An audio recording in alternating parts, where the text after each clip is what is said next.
Hello and welcome to another weekly update, and three new things to tell you about this week that have happened. The first is a blog post I did earlier this week around Microsoft Teams and around some of the new features which we can expect to see coming to Teams. Now the roadmap, so if you don't know, the Microsoft Teams team have put out a roadmap talking about how they're going to bring new features to Teams. A lot of those features are around capabilities that you can find in Skype for Business today, and bringing those features into Teams. Now they've published that roadmap, and they have done for a while now, a number of months, and recently they updated it with listing out all the things they've done so far, and also the things that we can expect to see coming in the next quarter. Separate to that is the Office 365 roadmap, and that's an online kind of website you can go to, and it lists out all the features and their status. So their status are things like in development, being rolled out, publicly available. And so I find that really useful to keep track of, because it gives a little bit more nuance and a little bit more detail about the things that are coming. There tends to be some description along with the line items, and the estimated release date is often done by months rather than by quarters. So that's quite interesting and quite useful. And I noticed the other day that a bunch of new Teams features, 34 in fact, have been changed and updated in the roadmap, and now have a estimated release date of June 2018. Now, this doesn't necessarily mean that 1st of June we can expect all these features and we should start shouting if they're not there. This is just an estimate, it is just a roadmap. But why it's useful is that it gives a good sense of the kind of things we can expect coming down the line. So I've listed out all 34 of those features along with links to where you can find them in the roadmap. There's some interesting things in there like cloud recording and broadcast meeting, hybrid connections to Teams, out of office support, distinctive ring, call queues, boss delegate support. There's a lot of interesting things in there. There's also some interesting things around data residency, which is kind of really important at the moment, and it's really good to see Microsoft looking at that and taking that on as feedback.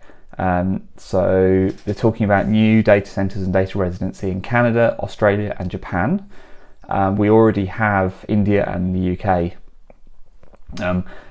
And that's going to become more and more important as Teams becomes more and more that central hub for your information, a place where all your data lives. Then obviously that it becomes really important for some companies that they fully understand and be in control of where that data lives when it's in the cloud.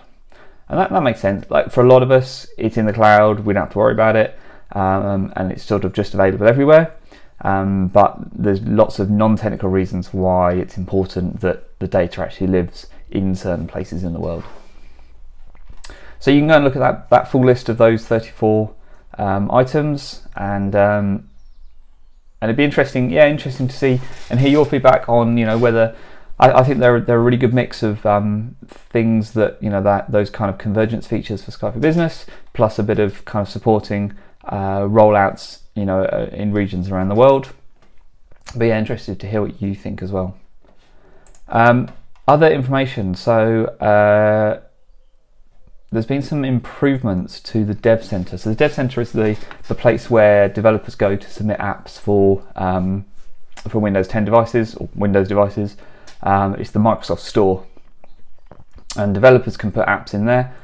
And as of now, you can now add in PWAs, and that's the reason I wanted to bring this story to your attention. You can now submit PWAs to the Microsoft Store, and that's interesting because I've talked about PWAs here before. I think they're really an important part of how we do development in Office, and how apps and programs and stuff are consumed. It's going to be really interesting to see. We've already heard the news a couple of weeks ago about OneNote being rewritten in this kind of format. So it's good to see that you can now submit PWAs to the Microsoft Store. That's going to be really good. I think that's going to really drive usage of the Microsoft Store as well. So it's all over a good thing to see it happening. There's some other things coming to the store as well, some more graphing and analytics, and then some improvements as well to like the listing pages and stuff. So that's all good to see. And if you're a developer who submits apps to the Windows Store, then it's good to know that you can now add in PWAs to that list as well. And I expect we'll see a number of interesting PWAs come into the store in the next couple of weeks. And the only other thing I want to talk about is around another type of store, which is the Office Dev Center. So this is where you put in apps that you can consume in Office. So those Office 365 apps that you see in the store, that includes Teams apps as well. I'm going to talk a bit more about Teams apps next week, I think, because I've got some interesting news about that. But I'm going to leave that for next week.